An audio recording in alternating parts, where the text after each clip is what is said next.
बहुत ही बड़ी खबर और बहुत बड़ा झटका उद्धव ठाकरे को। सुप्रीम कोर्ट ने साफ कर दिया है कि इलेक्शन कमीशन अब शिवसेना के चुनाव चिन्ह पर फैसला ले सकता है। इसे एकनाथ शिंदे के लिए एक बड़ी राहत माना जा रहा है, क्योंकि यह तय माना जा रहा है कि जिस तरह से दस्तावेजी तौर पर एकनाथ शिंदे ने खुद को इलेक्शन कमीशन के सामने रखा है, वो शिवसेना के सिंबल और पार्टी के नाम पर अपनी दावेदारी को मजबूत कर सकते हैं। इससे पहले उद्धव ठाकरे गुट सुप्रीम कोर्ट गया था, याचिका लगाई थी कि इलेक्शन कमीशन को सिंबल के ऊपर फैसला लेने से रोका जाए। सुप्रीम कोर्ट ने एक संवैधानिक पीठ का गठन किया है। असली शिवसेना किसकी है, इस पर सुनवाई के लिए, इस पर बातचीत के लिए, बहरहाल इस सब के बीच में ये बड़ी खबर आ रही है कि सुप्रीम कोर्ट ने इलेक्शन कमीशन को इजाजत दे दी है कि वो सिंबल पर, पार्टी सिंबल के ऊपर फैसला ले सकते हैं। धनुष बाण किसका होगा, ये चुनाव चिन्ह किसका होगा, ये अब इलेक्शन कमीशन तय कर सकता है और ये तय माना जा रहा है, जिसके डर की वजह से सुप्रीम कोर्ट गए थे। अब आप ये सोचिए कि इलेक्शन कमीशन फैसला लेगा, इस बात से उद्धव ठाकरे परेशान थे ही क्यों।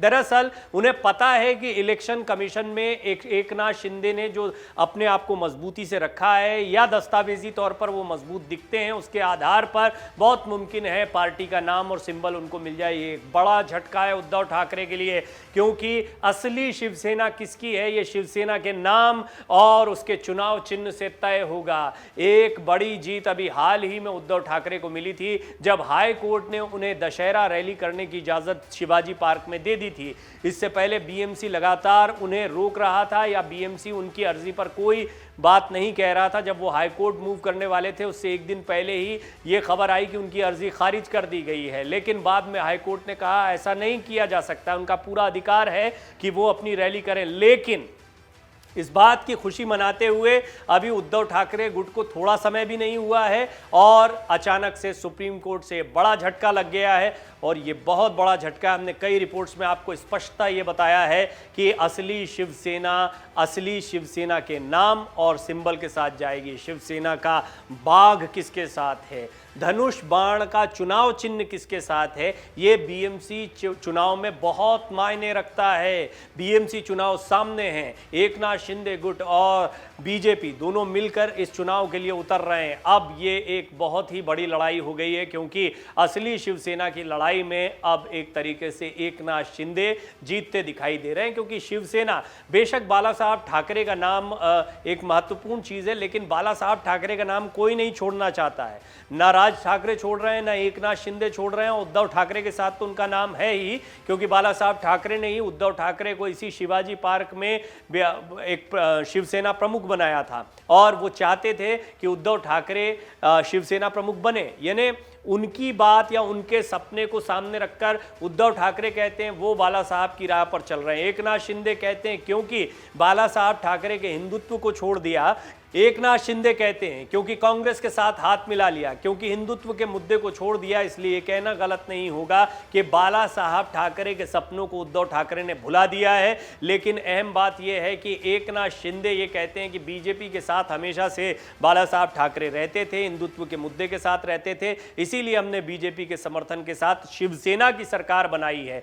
अब शिवसेना की जो सुप्रीम कोर्ट की अभी तक की लड़ाई थी, उसको भी समझ लीजिए। उद्धव ठाकरे गुट की तरफ से ये बात रखी गई थी कि ये अगर पार्टी से टूटकर जा रहे हैं तो अपना गुट बना लें या बीजेपी में विलय कर लें, पार्टी पर दावेदारी कैसे कर सकते हैं।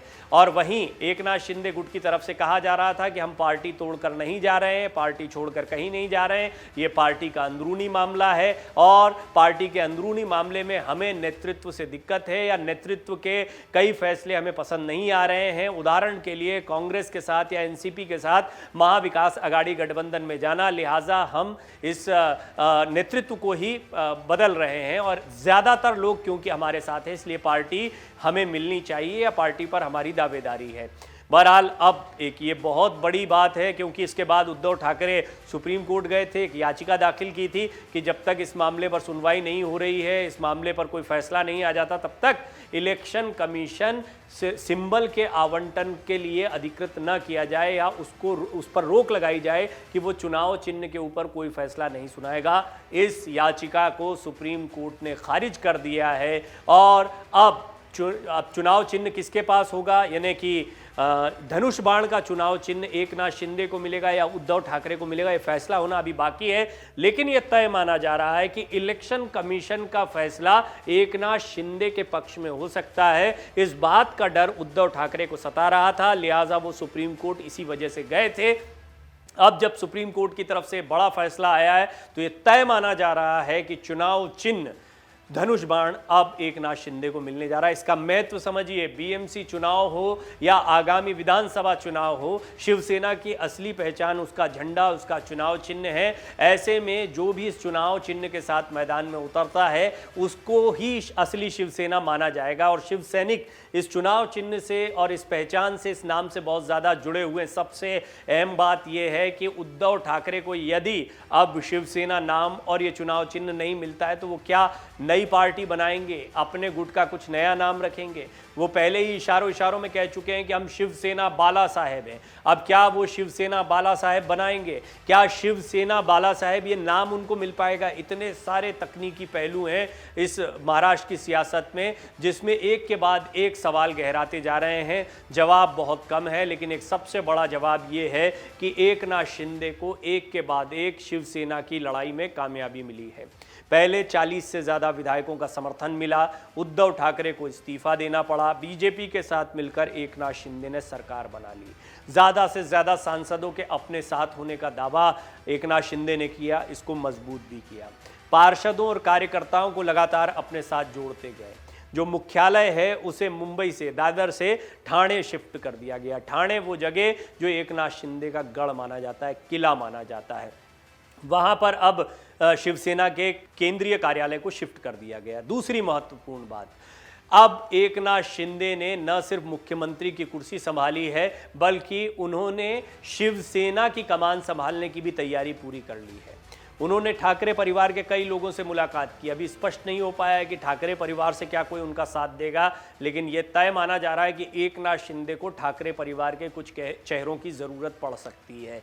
फिर भी जहां तक बात कानूनी लड़ाई की है, एकनाथ शिंदे इसमें मजबूत दिखाई दे रहे हैं। वो इसी सिंबल के साथ जाएंगे या ये बहुत संभावनाएं हैं और ये नाम उनको मिल सकता है। हालांकि इस पर फैसला होना अभी बाकी है। हम आपको एक बार फिर स्पष्ट कर दें, अभी सिर्फ सुप्रीम कोर्ट का ये फैसला आया है कि इलेक्शन कमीशन इस पर फैसला सुना सकता है, या फिर इसको ऐसे भी समझिए कि उद्धव ठाकरे ने फैसला सुनाने पर रोक लगाने के लिए सुप्रीम कोर्ट में जो याचिका दाखिल की थी उसको खारिज कर दिया गया है। लेकिन इस याचिका को खारिज करने के कई मायने हैं और सबसे पहला मायना तो यही है कि एकनाथ शिंदे के लिए बहुत बड़ी राहत है। बहुत मुमकिन है कि उनको ये सिंबल और पार्टी का नाम मिल जाए, क्योंकि इसी डर से सुप्रीम कोर्ट गए थे उद्धव ठाकरे। अगर आप ये वीडियो YouTube पर देख रहे हैं तो हमारे चैनल को सब्सक्राइब करें और बेल आइकन को दबाना ना भूलें। अगर आप Facebook पर ये वीडियो देख रहे हैं तो हमारे पेज को लाइक करें। डाउनलोड करें अमर उजाला ऐप और पाएं खबरें लगातार।